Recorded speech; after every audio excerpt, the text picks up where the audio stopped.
horizontal stabilizers. Check. Ion thrusters. Looks like we got a tailwind.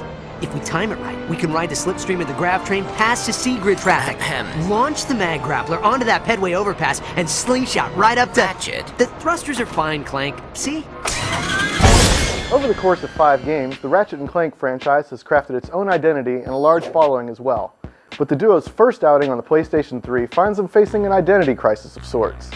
While the issue of there being so many different gameplay mechanics is one of the main things that prevents the game from achieving the same high level as previous entries in the series, it's still a very fun game. It's impossible to ignore the game's great graphics, so we'll start there. Tools of Destruction is probably one of the most vibrant and colorful games you've ever seen. Part of this is due to the lighting, which makes everything look more dynamic, but there are lots of pastel colors and what appear to be hand-drawn backgrounds that make the game look like a cross between a cartoon and a Pixar movie. Where are you going? It's a shortcut. Trust me. With all the camera pans, particle effects, explosions, and dozens of characters on screen at once, it's almost like the developer was taunting the frame rate, daring it to slow down. Other than a few brief instances, it never does. A good story would have been nice, but this sort of game is really all about the gameplay, so it doesn't hurt too much that one of Tools of Destruction's weakest aspects is its story.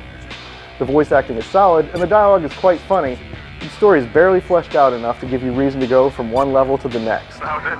Heavily armed robotic commandos, but I figured, hey, if you were in the neighborhood, maybe... It's not helped by a lousy cliffhanger ending that does everything but plaster "find out about the exciting conclusion in the sequel" across the screen. Thankfully, there's some really good gameplay to make up for it.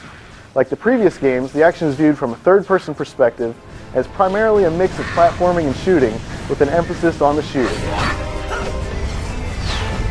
One of the game's best aspects is the controls. You'll be jumping around, blowing bad guys away in a matter of seconds. As always, Ratchet has a large arsenal available to him. There are grenades, rockets, spikes, blasters, a whip, bouncing saw blades, and a whole lot more. He also has a lot of gadgets at his disposal. Ratchet can release a swarm of nano bees that will attack anything that gets near, toss up a disco ball and blast enemies as they dance, turn foes into penguins, and even break out a holographic pirate outfit for those occasions when he just needs to be all piratey. While the game does a good job of encouraging you to use different weapons and items, you'll find that there are a handful that work extremely well, so it's possible to get into a rut of using the same attack patterns over and over because they're so effective. There's a lot more to Tools of Destruction than platform jumping and shooting, perhaps too much. There's so many different gameplay mechanics that you get the sense that the developer didn't say no to any idea that was presented during the design process. Dude, you should totally put Ratchet in a ball like in Super Monkey Ball. I was thinking he could dress as a pirate and do a short dancing minigame to open doors. Consider it done, and while we're at it, we'll have him fly a spaceship, swim, and grind rails too.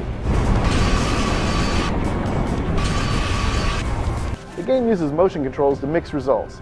You'll fly around levels, tilting the controller to steer, and even hack security systems with motion controls by rolling a ball around and conducting electricity.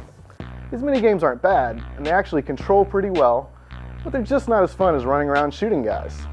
Oh yeah, there are a few times where Clank goes solo. These situations are more puzzle and platforming oriented than Ratchet's, and you'll have to use the zony alien dudes that only Clank can see to help repair items and manipulate bridges. They say variety is the spice of life, but there's such a thing as too much spice. The fact is, while some of these things break up the flow of the game, the core gameplay is so solid, you'll still have lots of fun on this 10 to 12 hour adventure. Combat is quite satisfying, and while there's generally one linear path to a level's main objective, there's plenty of opportunity for exploring if you're trying to find the game's many collectible items. The collecting doesn't slow the game down much though, and thanks to clearly laid out paths and a helpful map, you're rarely at a loss as to what to do next.